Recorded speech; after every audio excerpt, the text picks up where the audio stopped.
everyone, and welcome to The Break Run. My name is Frank. And I'm Sebastian, and today we're talking about how movie theaters are becoming closer and closer to the amusement industry. So let's talk about a little bit of the history of the film industry. Obviously, the film industry is a multi-billion-dollar company, and over the past several years, we kind of seen a more focus towards streaming services. But now, ever since coronavirus happened, a lot of people are scared and nervous to go to the movie theater. That forced many chains like Regal cinemas to close its doors, and now there's only a real few movie theaters open left in the United States. So because of that, a lot more movies are going on streaming, and a lot of movies that were going to be released, like big cinema releases, are going right to streaming services. So now, what do you think about this big change in the film industry, Sebastian? I think it's crazy because you saw the change like that. More and more theme parks were adopting different movies that were popular in the movies, and now we are seeing more the change towards more series and more of the streaming services. Yeah. So, and it's taking people away from the movies and like pushing them more towards home. And I think it was always fun going out to the movies, spending some time with friends.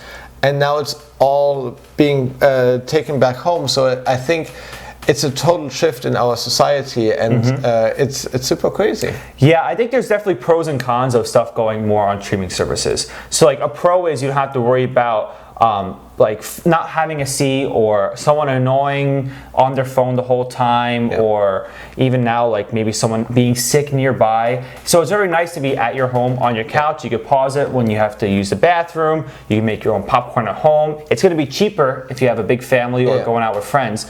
But on the flip side, it kind of takes away from that movie-going experience. Like when you go out to see a big film release on like opening night with your friends, and you have like a fun time.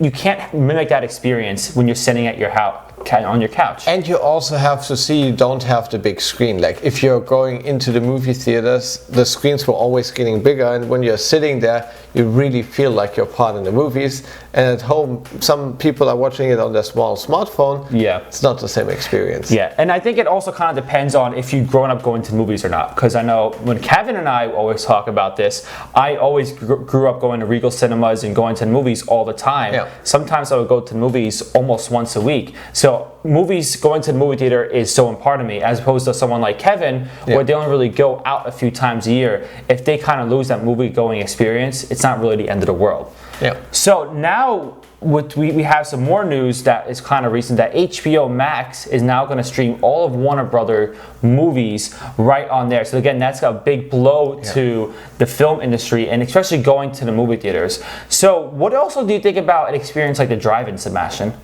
I think drive-in with the virus going on got so much popularity again, and I think it's just another experience to go out and spend some time with your friends in your own car, which is super fun. It's more safer too. Yeah. It's more safer too, and you're just and it's less expensive because drive-ins, they don't have to pay that much. So.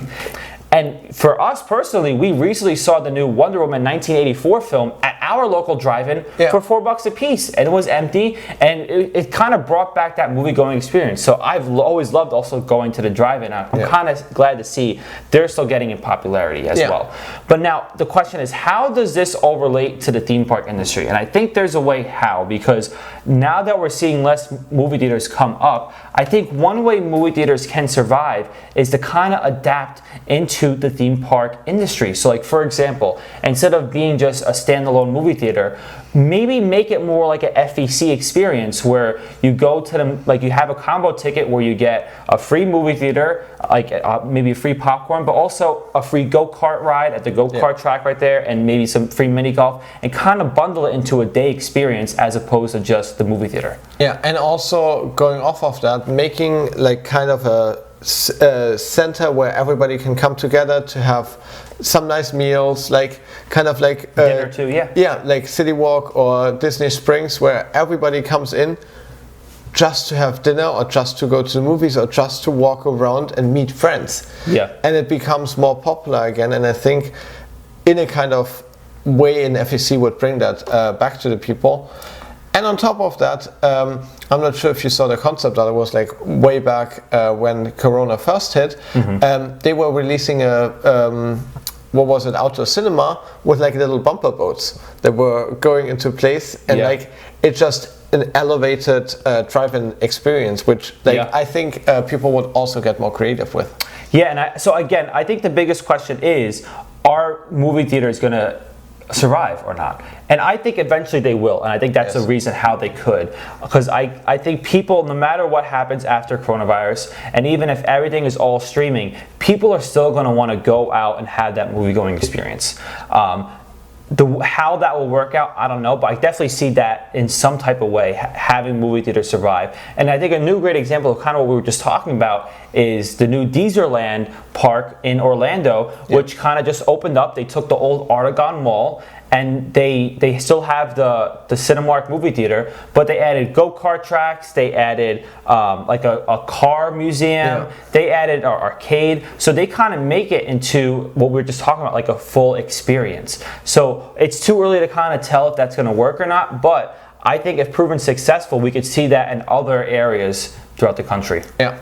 What I also think it's interesting, whenever Europa Park first opened their flying theater, they were talking about also releasing some big movies on their screen and still having the same system with the flying system.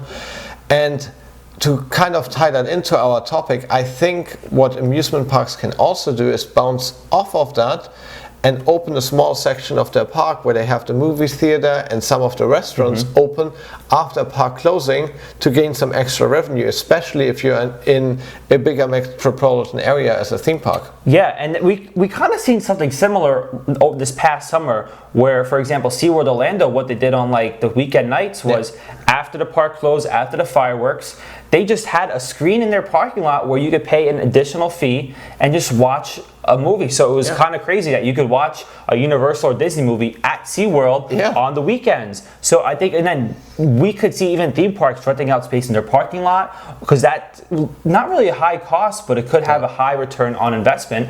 Or again, something that you said, maybe have something after park close in the park and have a true VIP experience. Because again, people want that. They want to pay extra to have that specialty treatment. Yes, of course they do.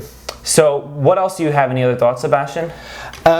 I just think it's super interesting how you can see that one event like the pandemic has shaped so much of our industry right now. Like everything that we've been talking about, if you would have asked me last year, we wouldn't have thought about that. Oh yeah, for sure. We were going in a complete different direction, and that's why it's so important right now to see how it's changing and how much we can learn from everything going on right now. For sure. So what do you guys think? Do you think movie theaters will continue to evolve and survive? Do you think somehow they will be intertwined with the theme park industry? Let us know in the comments below. Thanks for tuning in today, and have a wonderful day. Bye. Bye.